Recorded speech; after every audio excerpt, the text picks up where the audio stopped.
सुप्रभात बच्चों, मैं Sudha Mishra bright scholar senior secondary school Sonipat से आपकी कक्षा 10वीं की संस्कृत अध्यापिका हूँ। डिजिटल लर्निंग में आपका स्वागत है।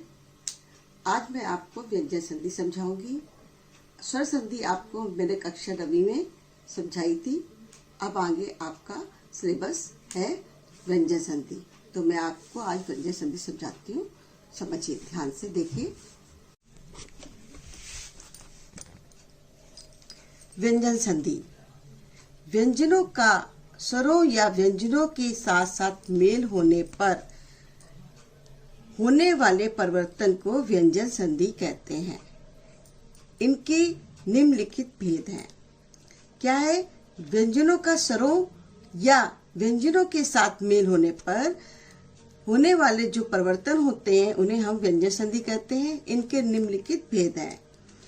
व्यंजन संधि के भेद: मु अनुस्वारः, अनुस्वारः यानी परस्वर्ण, छत्वम, जसत्वम, शचत्वम, षट्त्वम, तुगागम, चत्व।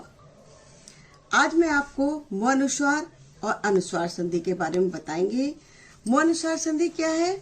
माँ का अनुस्वार, माँ से जो अनुस्वार बनता है, आपने पढ़ा होगा हिंदी में भी अनुस्वार अनुनासिक। अनुस्वार क्या होते हैं?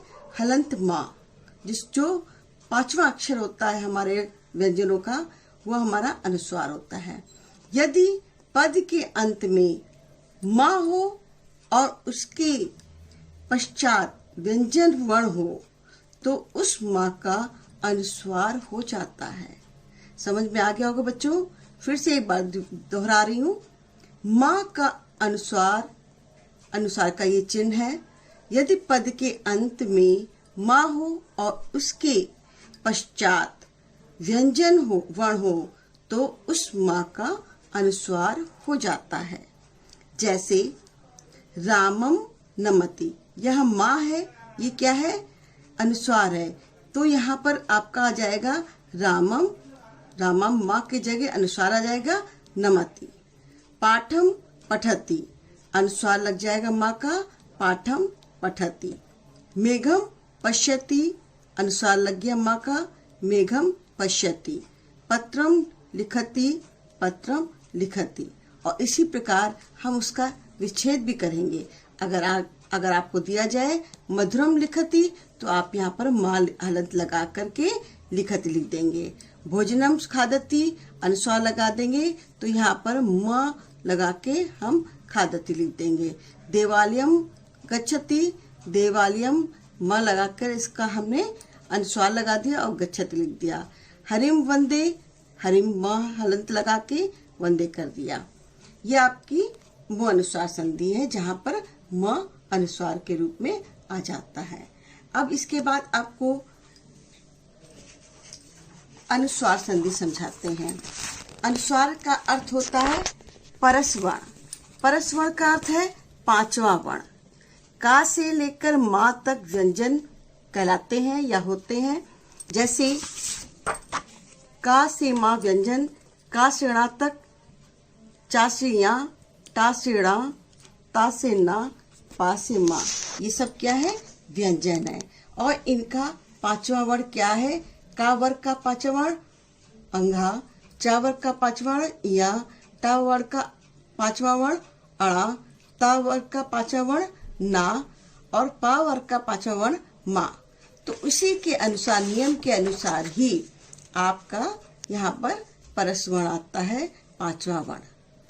यानी अनुस्वार के बाद जिस वर्ग का 5वां वर्ग का अक्षर हो, उसी वर्ग का 5वां अक्षर हो जाता है। समझ में आया बच्चों? कि अनुस्वार के बाद जिस वर्ग का अक्षर हो, उसी वर्ग का 5वां अक्षर हो जाता है। कैसे बाद में? जैसे यहाँ वेदम लिखा है, वेदम दा के बाद क्या है? अनुस्वार। और पा, यहाँ पर पठामी आया है, तो पा क्या है? इसका 5वां अक्षर क्या हुआ? पा, फा, बा, भा, मा। तो माँ क्या है? यहाँ पर अनुस्वार की जगह माँ आ जाएगा, हलंत वाला, यानी आधा माँ। समझ में आया बच्चों? इसी प्रकार शाम प्लस तह। तो यहाँ पर तहा है, ता का यानी पांचवा अक्षर क्या होगा? त, थ, द, ध, न। तो पांचवा अक्षर क्या हो गया? ना। तो माँ के स्थान पर यानी अनुस्वार के स्थान पर न आ गया और हमारा बन गया शांतः। इसी तरह से अंग प्लस कितः। अब यहाँ पर क्या है? क आ गया, ये वर्ण का है, का पांचवा क्या आएगा? अंगा। तो क्या आ गया? अंकित अह। अब इसी प्रकार शा प्लस का। अब शा या ये अनुस्वार आ गया या माँ आ जाएगा, कुछ भी आ सकता है।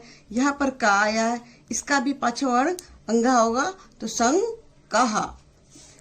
अब यहाँ देखिए आप, कु प्लस ठित। कु प्लस ठित आया, यानी कु टा का क्या पांचवा वर्ण होगा? टा, ठा, डा, ढा, णा। तो यहाँ पर क्या आ गया? णा, कुंठिता। इसी तरह से गुम जमा फितः। अब यहाँ पर भी इसी तरह से किया गया है कि फा किस वर्ण में आ रहा है? पा वाले वर्ण में। पा वर्ग कैसा होता है? पा, फा, बा, भा, मा। तो माँ आ गया, तो गुम फितः। इसी तरह से दंड। दंड दाम प्लस ढा, डाहा आया है यहाँ पर, तो यहाँ पर क्या हो गया है? डा किस में आता है? टा वाले वर्ग में। टा, ठा, डा, ढा, अणा। तो क्या हो जाएगा? दंडहा। गंग, गंगाहा। इसी तरह से अब आया सम प्लस चयात। अब चा वाला पांचवा वर्ड क्या होगा? चा, छा, जा, झा, इया। तो संच्यात। रिपुम प्लस जयति, ये भी चा वर्ण का है, इसलिए इसमें भी यहाँ आ जाएगा रिपुज जयति। तो बच्चों आपको समझ में आ गया होगा अनुस्वार संधि और मो अनुस्वार संधि। अनुस्वार संधि को परस्वर्ण भी बोलते हैं, क्योंकि इसका पांचवा वर्ण हम लिख देते हैं। जब वर्ग उसी वर्ग का होता है तो उसी वर्ग के पांचवें वर्ग को हम लिख देते हैं अनुस्वार के स्थान पर। और ये इसका वर्ग हमने दिया आप लोगों को, वो कार्य अपने आप कर लेना, नोटबुक में भेज रही हूँ, और उसको करके आप याद करना और अभ्यास करना। धन्यवाद।